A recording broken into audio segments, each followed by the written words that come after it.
95% av all ny AI i näringslivet har ännu inte inneburit någon vinst, visar ny forskning från MIT.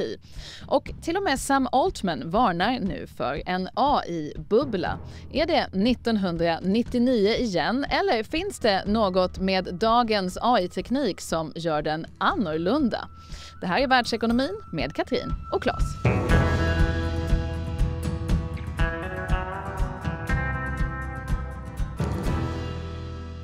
Grattis på födelsedagen. Inte till dig, du fyllde år i våras. Vet du vem som nyligen, här i dagarna, fyllde 70? Nej, jag har missat det. Du tänker igenom alla namn på centralbankschefer du har i huvudet. AI fyllde 70. Den 31 augusti 1955 användes det här begreppet för första gången. Det var John McCarthy, en amerikansk forskare, ursprungligen irländare tror jag, som myntade det här begreppet då som vetenskapen och ingenjörskonsten, som handlade då om skapandet av intelligenta maskiner. Och sen dess har vi väntat. Sen dess har vi väntat på de intelligenta maskinerna, precis.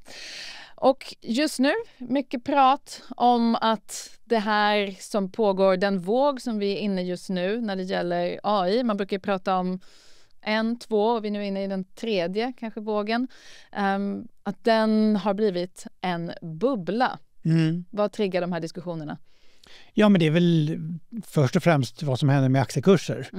Tror jag, som folk ser ju i sina portföljer i bästa fall, men om inte annat så kan man titta med avundsjuka på andra som har de aktierna. Och de har ju rusat. Och då är man ju alltid vaksam. Tänker okej, hur mycket kan saker gå upp egentligen? Men så är det ju också de här enorma investeringarna som görs. Så det är ju inte bara kurser som går upp, utan det är ju också enorma investeringar som inte minst kanske framförallt Nvidia tar del av. Och förra veckan när Nvidia skulle rapportera, då satt liksom hela världsekonomin lite och skakade i väntan på det här. Det är en ganska ovanlig situation att ett företags utveckling är så följs på det sättet. Ja, men det är ju, vi brukar prata om när det gäller börsen och bolag, hur tunga de är. Vi har pratat om de magnifika 7 har ju varit ett tema under lång tid. Stora amerikanska techbolagen. Ja, 7 stora bolag som utgör en så stor del av börsen, och där har man ju då Nvidia som är liksom den spetsigaste delen av börsen. Och absolut, det är inte helt utan att det har skett i historien liknande rörelser. Det är ofta så att när börsen är på toppen så är den ganska spetsig. Det vill säga det är någon sektor, några bolag som brukar vara särskilt tunga i index vid de perioderna. Och det är ju inte sällan då att det visar sig att det är i alla fall tendenser till bubbla, ibland helt och hållet bubblor, och ibland bara att det behövs kurskorrigeringar för att liksom rätta till saker och ting. Och man andades ut då över Nvidia förra veckan? Ja, men alltså, Nvidia det drog jämförelse med 1999, och det finns ju paralleller. Det är ju tech, det var tech då, IT den gången. Telekom i större utsträckning kanske i Europa.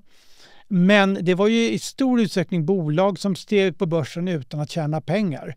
När vi pratade om, när du sa inledningsvis här att 95% av AI i näringslivet inte tjänar pengar, så gäller ju inte det Nvidia. Nej. För de tillverkar ju utrustningen som behövs, och de tjänar jättemycket pengar. Och de tjänar jättemycket pengar, de har fortsatt jättesnabb vinsttillväxt. Så det skiljer sig dramatiskt från hur det såg ut då 99 eller åren inför, innan allting kraschade. För vad man lyfter fram nu, för det här var ju, som jag hänvisade till, det är ny forskning från MIT, Massachusetts Institute of Technology, som har citerats mycket de senaste veckorna, för att man sätter väl det här i sammanhanget med de här enorma investeringarna, hur mycket pengar som trycks in i AI just nu. Det här är den snabbaste utrullningen av generell teknologi någonsin i världshistorien som vi just nu befinner oss mitt uppe i. Google, Amazon, Microsoft och Meta, apropå några av de här magnifika 7, de kommer att spendera $750 miljarder på datacenter då bara i år. Och de globala pengarna som kastas in här, det är runt, man beräknar $3 biljoner fram till 2029. Så att det är liksom enorma summor. Det är absolut enorma summor, och det är man kan väl nästan utgå från att allting inte kommer ge vinst. Men man ska komma ihåg att när vi har att göra med ny teknologi så är det inte ovanligt att man vill ju ha marknadsandelar av den där kakan. Man vet inte hur stor kakan är och man är beredd att köpa sig marknadsandelar. Och det har vi ju sett inte minst när det gäller annan typ av ny teknologi som ta Uber till exempel, den typen av bolag som har vuxit fram under de senaste 10 åren. De är ju villiga att förlora pengar under ganska lång tid för att sen kunna tjäna mycket pengar och kanske vara den största aktören i en marknad. Och här är det inte kanske bara att du vill ha största aktören, utan AI är ju i alla fall, har ju potential att förändra mer än kanske någon annan teknologi. Det är ju rätt många som tänker att det skulle kunna bli ett genombrott som påverkar alla branscher fundamentalt. Och är du då inte med på det, ja, då är det handlar inte bara om att du inte, liksom, vi brukar prata om det här winner takes all, men det kan ju egentligen vara att då är du utraderad. Då har du ju ingenting. Så att det är svårt att inte vara med i det här racet om man överhuvudtaget påverkas av det.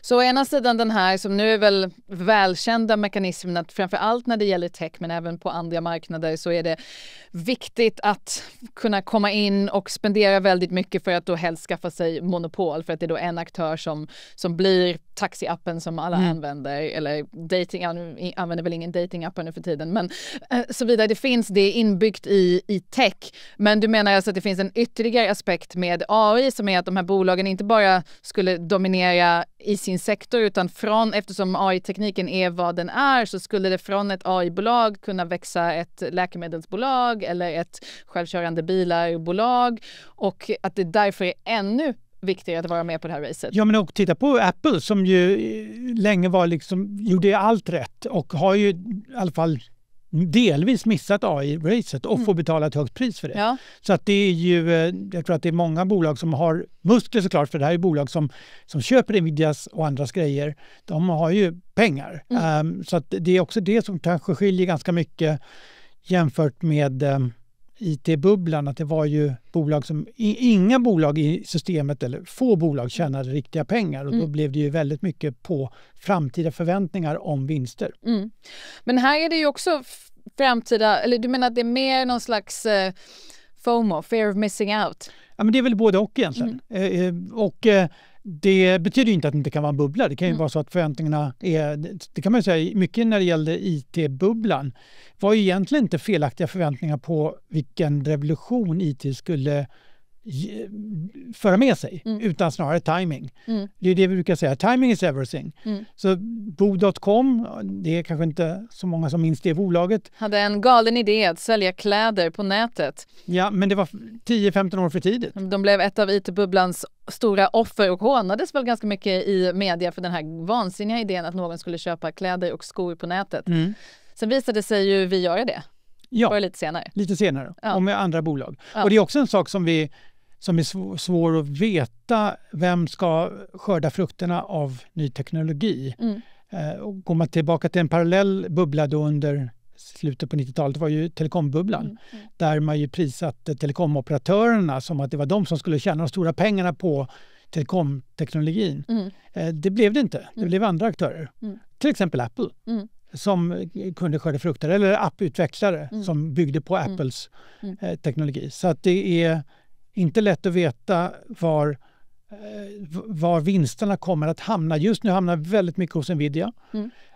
Det är ju inte hållbart. Det kan man utgå från att så kommer det inte se ut i evig tid. Det kommer att ätas upp, den kakan. Och det är det som gör det svårt att veta, för så har det också såg det ut ett tag under Apples största tid. Att de hade ju för höga vinstmarginaler. Då prissattes ju att de skulle gå ner. Det prissattes ju för tidigt att de vinstmarginalerna skulle gå ner, så Apple-kursen kunde fortsätta upp. Nu är det väl inte riktigt så när det gäller Nvidia som har ju liksom en ovanlig kombination av jättehöga vinster, jättehög vinsttillväxt men också en hög värdering. Och precis, och värderingar ska man vad jag förstår inte helt stirra sig blind på, för de kan fortsätta att vara väldigt stora ganska länge. Så fortfarande, så länge det finns tillväxt i de här bolagen och intäkter så brukar den här typen av utvecklingar kunna hålla i sig. Stämmer det? Ja, och historien är ju liksom historia och det är inte en garanti för vad som händer i framtiden. Men man kan säga som, är man professionell investerare i aktier så är det ju oftast väldigt dyrt att missa de bästa dagarna under året. Så att där har man ju också den här FOMO då, fear of missing out. Du liksom har du inte köpt Nvidia så kan du tappa ganska mycket när den kursen stiger.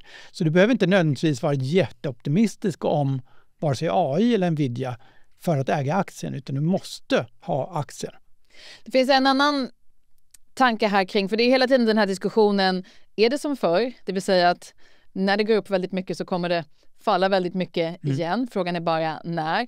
Eller är det annorlunda den här gången? Det är en sån fras som man ofta hör när man är inne i bubbelterritorium på marknaden. This time it's different. Och då sägs det ju om den här AI-tekniken att den är annorlunda för att det är bara mjukvara den här gången. Att man har inte haft en ny teknik som är bara mjukvara på det här sättet och därför går det mycket snabbare att rulla ut den och därför är den potentiella förändringen mycket större och därför är de här värderingarna och de här investeringarna motiverade. Ja, men man brukar alltid i historien har man hittat motiv till varför det är annorlunda den här gången. Så det vet jag inte om man kan hålla i handen med någon trygghet. Men det är ju definitivt så att alltså, teknologin som sådan är svår att döma ut. Det tror jag inte någon vågar göra med någon bestämdhet. Utan det är bara frågan hur revolutionerande och hur mycket pengar finns det att tjäna. Här har vi ju det är flera frågetecken. En är att det är än så länge kan ju alla använda AI i någon form gratis. Man kan betala vad det nu är, 20, 25, 30 dollar kanske i månaden och använda ganska mycket AI. Och det verkar ju alla vara överens om att det kostar mycket mer att producera AI. Alltså framförallt så är det ju stora energikostnader som ju de som är då så att säga AI-operatören eller kanske de som står för modellen som OpenAI då som gör ChatGPT. De betalar ju de pengarna. Så att just nu är ju prissättningen på ett sådant sätt att det är inte hållbart. Men så är det väl alltid för techbolag. Du nämnde Uber tidigare. Det var ju jättebilligt att åka Uber bara för att de skulle ta monopol på de viktiga marknaderna i storstäderna och sen när de hade monopolet så höjer man priserna. Det är väl inget nytt? Nej, det är inget nytt. Och när Uber steg som mest och var som mest framgångsrika så var det ju nollräntor. Det var ju till och med negativa räntor här och var. Så det var ju gratis med pengar. Det fanns liksom ingen som ifrågasatte möjligheten att förlora pengar var okej. Nu har vi lite en annan miljö. Så att det är frågan när investerare i slutändan vill se vinster för de här bolagen. Men nu går ju räntorna neråt i USA i alla fall. Ja. Om Trump får som han vill. Det pratade vi om förra veckan. Ja, absolut. Så kan det vara. Men de går inte ner till noll. Inte i någon rimlig framtid i alla fall. Jag vet inte vad Trump har sagt att han vill landa på där med. Scott Bessent har sagt 150 punkter ner. Trump kan nog tänka sig ännu lägre. Ja. Nej, men så att det är liksom flera nyckelbitar eller nycklar i det här pusslet. Eller pusselbitar. För när räntorna går ner så blir pengar billigare och den här typen av tillväxtbolag som behöver bränna sig igenom stora mängder pengar brukar gynnas av det helt enkelt. Ja, och sen så, för det som händer med till exempel Uber är till slut att då tvingar investerarna dem att börja höja priser och det har ju också gjort att Uber har kunnat gå med vinst. Samma med Spotify kan man ju se att de höjer priser och det funkar för konsumenten är liksom tillräckligt inlåst. Det är därför man vill förlora pengar, för man vill ha den där liksom monopollika situationen. Och sen kan man höja priser lite som man önskar utan att man straffas av det och så får man bara högre vinst. Och det är frågan när kommer vi till den punkten för de här bolagen att man behöver höja priser och vad är det för tjänst? Hur bra är tjänsten? Vad är olika typer av aktörer villiga att betala? Så stora investeringar som går in i ny teknik, det har vi sett många gånger från järnvägen till IT-aktierna då runt millennieskiftet till AI nu. Den här gången sker det dock i en ganska skakig både geopolitisk och makroekonomisk miljö måste man väl säga. Amerikansk ekonomi som alla stirrar sig blinda på, väntar vad som ska hända. Tullar, vi har räntor som börjar gå neråt nu. Hur mycket får vi se?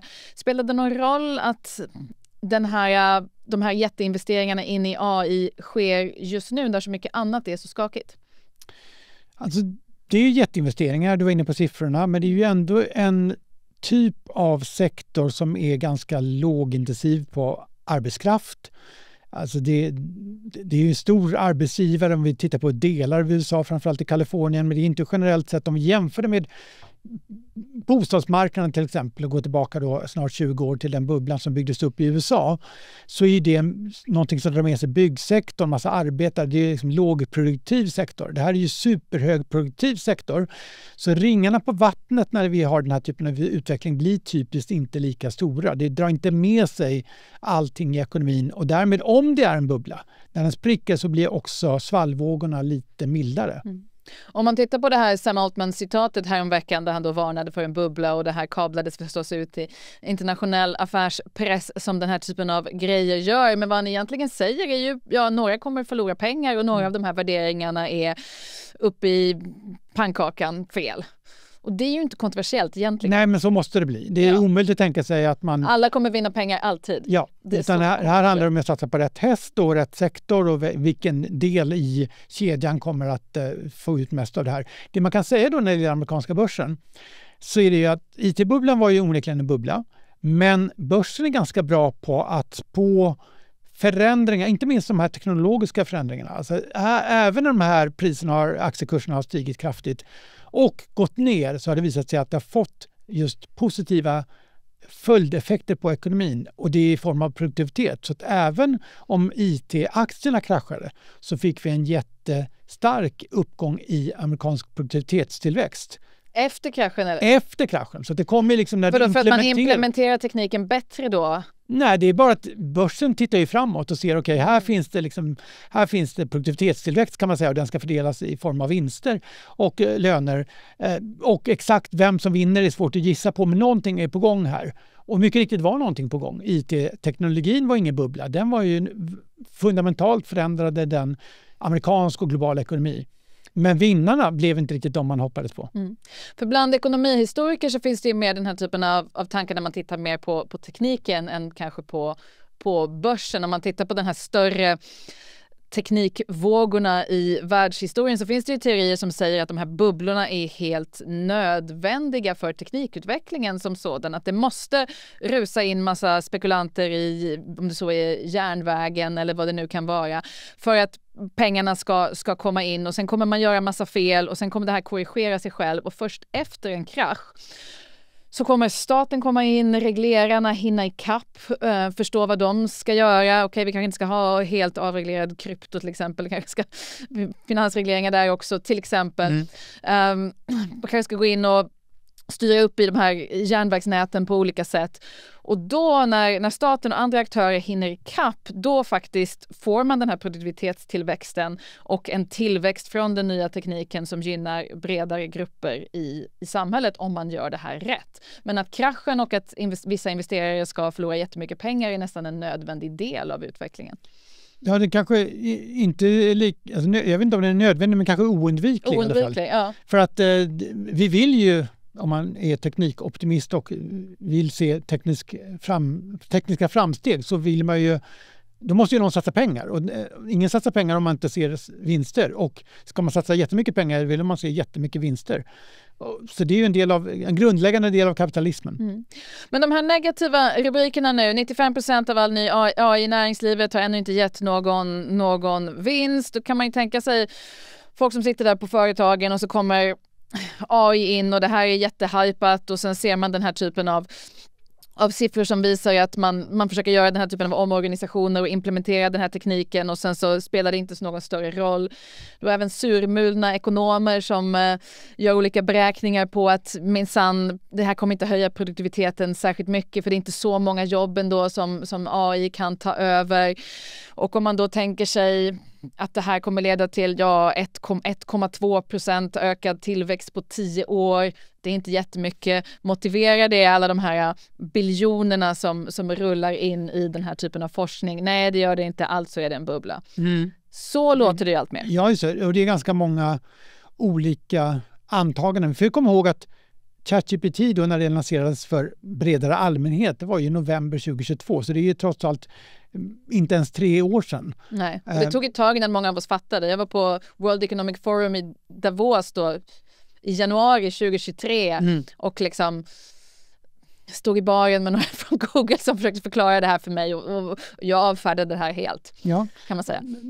Så att jag tror att det är inte att det inte har skördat så mycket frukter än. Det är egentligen inte så konstigt. Även om teknologiutvecklingen är snabbare än någonsin så kanske man får vara man kan vara lite för snabb och säga att det borde ha synts mer redan nu. Datorerna tog flera decennier innan man på riktigt såg det i produktivitetsstatistiken. Och även IT-utvecklingen. Ja, precis. Ja, en annan skillnad, om man ska prata skillnader gällande den här vågen av ny teknik och andra som jag läste om som jag tyckte var intressant, för jag hade inte tänkt på det själv tidigare, det är att den här vågen av ny teknik är väldigt reglerad av staten på ett mycket tidigare skede än vad den här typen av teknikvåg, vad säger man, en våg, flera, vad är pluralis? Vågor. Tidigare teknikvågor har varit. På grund av de säkerhetspolitiska implikationerna som finns med AI och de geopolitiska implikationerna som det innebär att äga den här typen av utbudskedjor och leverantörskedjor, så har staten varit inne och petat på ett mycket tidigare skede än till exempel när det gäller mobilteknologi. Och att det här också gör det hela annorlunda. Jag tycker det var lite intressant, jag har bara inte tänkt på det. Nej, men det är sant. Samtidigt är det en fruktansvärt snabb utveckling, men den är ju absolut, det finns ju delvis lite skyddsnät redan byggt kring IT-säkerhet som ju liksom går att applicera kanske snabbare på den här typen av Ja, men även att EU har ju ändå någon sorts lagstiftning. Man är liksom tidigare ute än vad man har varit tidigare och försöker reglera just för, det finns ju antas finnas en annan riskprofil. Vi har alla sett Terminator, eller hur? Liksom, det kan ju bli läskigt om maskinerna... Jag är inte säker på att man har reglerat bort den risken helt än. Nej, men man är ändå medveten om det, tror jag. Så att man är på något sätt, men det kan ju också... Men det kan ju vara både negativt och positivt. Så att om man reglerar för mycket så bromsar man utvecklingen. Nej, men det är det jag menar. Det här var bara liksom en notering av att det nog stämmer att det här är en skillnad. Och jag har liksom ingen teori kring hur det påverkar. Nej. Okej, så vad är slutsatsen här? För världsekonomin, även om den här bubblan total spricker, så kommer inte det ha några större konsekvenser. Geopolitiskt kan det ju få det. Konsekvenser får det nog, men jag tror att det är... Eftersom det här inte riktigt går inte så djupt in i, om vi tar den amerikanska ekonomin, i bemärkelsen att det är så pass många människor det är liksom inte en jättesektor på arbetsmarknaden. Men det är en jättesektor på börsen, så det kommer att få finansiella konsekvenser och de kan bli ibland kanske lite oväntade, för att det som händer när tillgångar stiger i pris är att du får spridningseffekter in i andra tillgångsklasser. Så att värderingen är inte bara hög för Nvidia-aktien, utan den har ju spritt sig inte bara inom techsektorn utan faktiskt också till andra sektorer. Och det är en del av de vinsterna som skapas av Nvidias uppgång. Man säljer den aktien, så kan man köpa något annat. Så att det kan ju definitivt bli effekter om vi får kraftig kurskorrigering då. Alldeles oavsett vad man tycker om själva om det är en teknikbubbla, det behöver inte vara en teknikbubbla. Återigen, IT var inte en teknikbubbla. Det var snarare mer en bolagsbubbla. Det kan ju vara samma sak den här gången. Att man inser att det går inte att se den här typen av kursutveckling för Nvidia och då börjar kursen falla. Och den kanske inte är billig ens på 50% ner. Och då kan det få stora spridningseffekter på finansiella marknader och det ger ju effekter. Men det blir inte riktigt den här långvariga, inte permanenta, men i alla fall långsiktigt jobbiga miljön som man hade efter bostadskraschen. Nej. Där är liksom mycket som ska hända. Det måste liksom i princip se till att folk flyttar ut från en sektor till en annan. Miljoner människor som ska byta jobb och så vidare. Så att det här skulle leda till en amerikansk lågkonjunktur, som ju onekligen var fallet 2008, att en finanskris spred sig till den reala ekonomin på det sättet. Det ser du ingen risk för? Jo, men en lågkonjunktur, kanske till och med recession, men inte den typen av djupa recession. The Great Recession som var finanskrisen. Inte på den nivån. Vi har kommit fram till veckans lista och tänkte fortsätta på det här bubbeltemat, Claes. Vad tror du om det? Låt oss bubbla vidare. Veckans lista heter nämligen Oeniga ekonomer. Vad är egentligen en bubbla? Det finns ju många olika teorier kring det här som jag tänkte att vi kan gå igenom. Ja. Topp 3 och även försöka applicera på den nuvarande situationen lite grann. För att ekonomerna har många tankar här. Så plats nummer 3 på listan var det egentligen en bubbla. Det är kapitalismen, baby.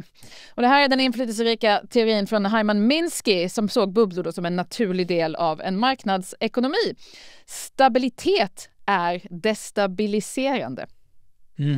Det låter lite Orwellskt, men det är hans teori att när ekonomin är stabil så i den stabiliteten gror fröet till nästa krasch.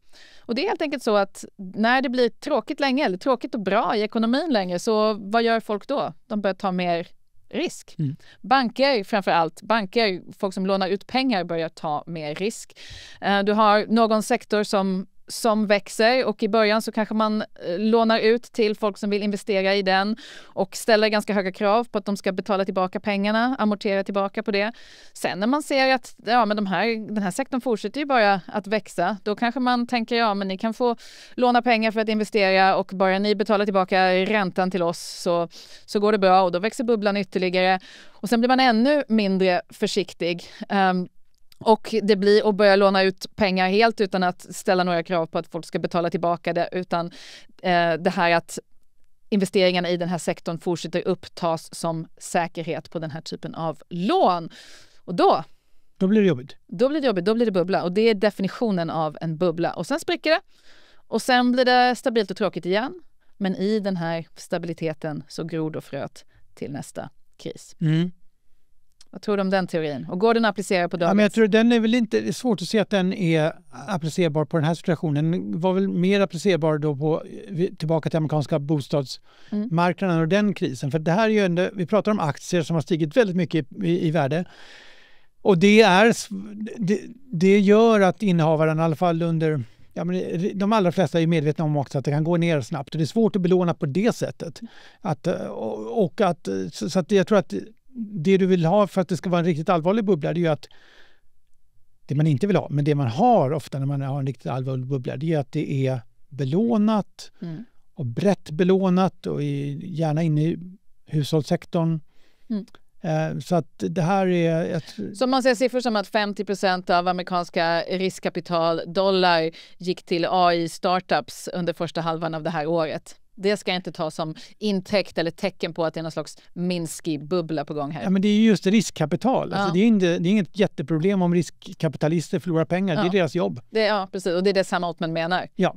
Och det betyder inte att det inte får några effekter. Nej. Men det är ju ändå förväntat att det ska ske med någon typ av regelbundenhet. Då har man spenderat lika mycket pengar på AI under första halvan av det här året som under hela förra året. Men det är lugnt. Ja. Det kommer gå bra. Nothing to see here, folks. Nothing to see here, folks. Ja, okej. Det var alltså plats nummer 3 på listan. Var egentligen en bubbla oeniga ekonomer spekulerar. Alltså, det är kapitalismen, baby. Plats nummer 2, det är psykologin, dumbom.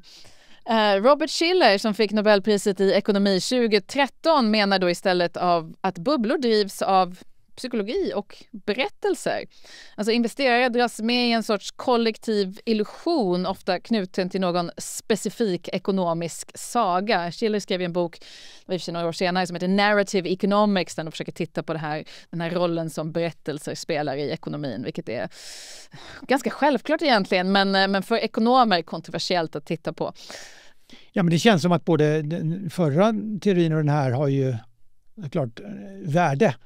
För att det absolut vill man, när man investerar i någonting så vill man ju just ha den här berättelsen, precis som under IT-boomen, att det här kan gå hur långt som helst. Ja.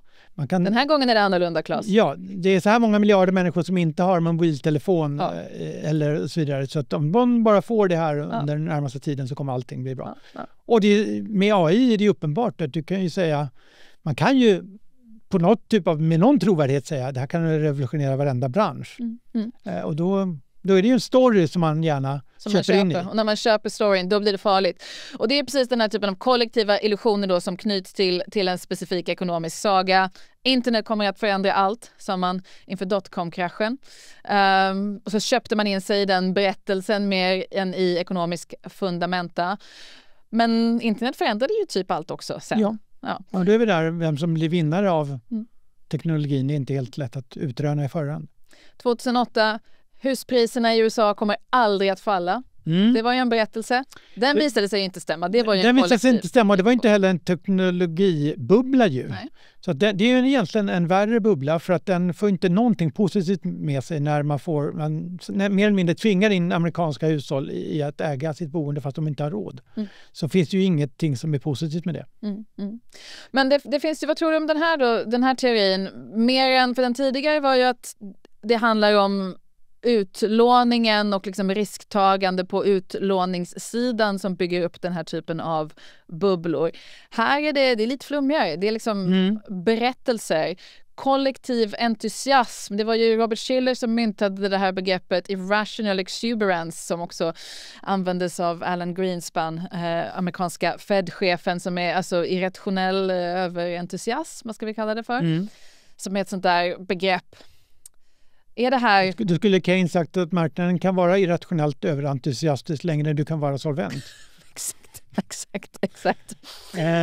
Men och det är väl den entusiasmen tillbaka till liksom hur de här sprången sker. Den behövs ju för att man ska få teknikutveckling. Teknikutveckling sker inte av sig själv. Man måste ju vara... Jag ska bygga robotar, jag behöver pengar. Ja, och du måste vara väldigt entusiastisk om du ska orka bygga robotar. Ja, precis. Ja. Och om inte jag är entusiastisk över det så får du inte mina pengar. Nej, precis. Så det kan ju bli självuppfyllande det här också. Men det var alltså teori nummer 2 om bubblor, att de då är psykologiska. Inte en effekt av hur mycket risktagande de som lånar ut till investerare. Men du har ju där liksom, det som ju också var en del av amerikanska bostadsbubblan, det var ju att regelverken hade förändrats. Så att där är man ju kanske lite mer i den här första delen då, att om du möjliggör för det finansiella systemet att blåsa upp bubblor lättare, så kommer ju den här berättelserna också få mer finansiell effekt. Just det, och det är klart att berättelsen påverkar de som lånar ut pengar också. Ja. Så det finns en kombination här.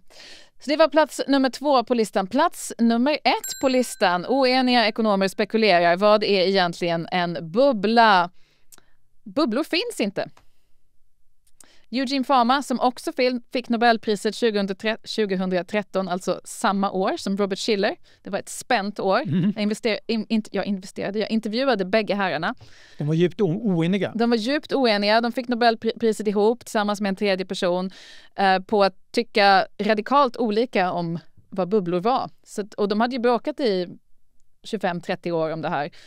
Och sen så belönades de båda för sin forskning som sa 2 helt olika saker. Så det var... Sån är nationalekonomi. Eugene Fama. Bubblor finns inte. Det är ett sätt att lösa den här problematiken. Jag kan inte definiera det här. Så vi säger helt enkelt att det inte existerar. Och han menar ju då att priserna går upp. Då är det korrekt. Sen går priserna ner. Då är det också korrekt. För marknaden har alltid rätt. Och det är bara det att i så fall om priserna faller väldigt mycket väldigt snabbt så reagerar den igen korrekt på ny information. Inget konstigt, inget att se här helt enkelt. Den är ju svår att köpa riktigt, eftersom man kan ju försöka i alla fall på något objektivt sätt värdera olika typer av informationsflöden. Och då kan man ju se att det inte alltid behövs särskilt mycket historiskt när kraftiga kursuppgångar vänder till nedgångar. Ibland är det ju såklart ny information, men ganska ofta så kan det vara just att det snarare är avsaknad av ny information som leder till kursnedgångar. Det behövs för att det liksom ge bränsle till, om det är en bubbla, för att ge bränsle till den så behövs det nya kapitel i berättelsen. Och så är plötsligt berättelsen slut, då kan det vara svårt. Och då är det inte någon ny information som leder till... Vänta, jag fattar inte. Vad menar du berättelsen är slut? Ja, men om det inte kommer... Man vill gärna höra nya saker som gör att den kursen ska upp ännu mer. Om ni har glömt bort att det finns ju alla de här människorna i Kina som inte har mobiltelefon också. Då kan kurserna stiga ytterligare. Så att det behöver inte alltid vara att det är ny information som ändrar och som ju då gör att marknaden rationellt ändrar priset. Utan det kan ju också vara så att man har liksom inte mer bränsle att lägga på brasan. Men jag antar att det man kan ta från Fama då och den här teorin som har hånats mycket inte minst sen kraschen 2008 då alla de här teorierna om att marknaden alltid reflekterade korrekta priset blev väldigt svåra att applicera på vad som hände på den amerikanska husmarknaden. Och Greenspan köpte ju, eller menade ju det också väldigt. Precis. Ni behöver inte oroa er. Men om man ska ta någonting från Pharma så är det väl, tänker jag då, det här att men vad är kriterierna för att, så att säga, bevisa för marknaden i efterhand att den hade fel? Ja, men marknaden, det är ju inte, marknaden är ju inte en person och därmed inte en syn, utan marknaden döljer ju berättar. Jag tror det var ett stort djur, det är som man pratar om det. Ja, det finns ju massor med information i marknaden där det absolut går att tänka sig att värderingen på Nvidia är rätt. För det finns ju definitivt sådana utfall som är fullt realistiska. Är det mest realistiska? Det kan man ju diskutera. Men det är inte omöjligt att tänka sig en väg till att förväntningarna på ett bolag som Nvidia och alla 7 bolagen i MAG 7 är rätt. Eugene Fama sa dock, I don't even know what a bubble means. Och sen fick han Nobelpriset på forskning om finansiella bubblor. Ja. Det är goals. Good for him. Men en annan teori som jag läste om här i veckan är att det är inte 1999, Claes, utan det är 1997. Vi står inte precis inför en bubbla som spricker utan som den gjorde då 99-2000, utan det är 1997. Det går fortfarande bra. Det kommer fortsätta uppåt ett tag i den här AI-bubblan. Sen kommer det visserligen att smälla, men det är lite längre fram än vad vi tänker oss. Vad tror du om det? Ja, men alltså, det är klart att om man tittar på den kraschen så var det ju ändå så att Fed höjde räntan och liksom till slut så blev pengar dyrt och då ville investerarna ha betalt och det kunde inte bolagen ge dem, så då började ju saker och ting vända neråt och då fanns ju mycket nedsida. Det som är problemet för tillbaka till den här aktieinvesteraren, det är ju det här just med hur du kan ju ha rätt på själva bubblan, men du kan ha fel timing och det spelar ingen roll. Då har du ändå fel. Så att det är jättesvårt att spå när sådana här saker vänder neråt. Och lever du med positionen, har pengar på bordet, skin in the game, då kommer det märka om du har fel timing. Så det kan absolut vara så att det är flera år bort. Och så kan det ändå visa sig att det var en bubbla, men det kan vara svårt att satsa på nu. Och så mycket har att göra med teknikutvecklingen själv. Nu uppdaterade man ChatGPTs modell och då var det mycket tolkningar kring att det var inte den känslan som när de har gjort det tidigare, gått från en modell till en annan av att oj, nu hoppade vi 15 år in i framtiden och snart kommer vi kunna kolonisera andra solsystem och allting kommer förändras.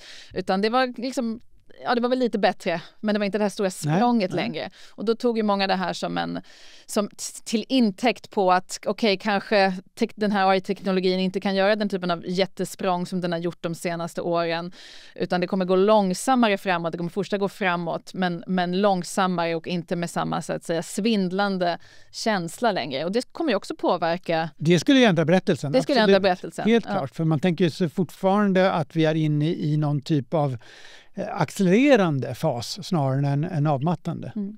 Vi började ju med att säga grattis på födelsedagen till AI som i dagarna fyller 70 år. Och där har man ju historiskt pratat om, inte så mycket om bubblor utan om AI-vintrar istället. Att man investerade mycket i AI och forskade mycket på AI på 50- och 60-talet och sen kom en AI-vinter i början av 1970-talet när det helt enkelt var så att tekniken gick inte lika snabbt framåt på det sätt som man trodde. Och då försvann pengarna bort från det här forskningsfältet och sen hände samma sak igen på 80-talet, att man gick in i en vinter. Och då var det just tekniken själv som faktiskt satte ramarna och bromsade in utvecklingen även på investerarsidan. Så vi får se om det är något liknande som händer igen och hur det helt enkelt är om 70 år. Vi är inte tillbaka om 70 år, vi är tillbaka om 7 dagar och det här var veckans avsnitt av Världsekonomin med Katrin och Claes.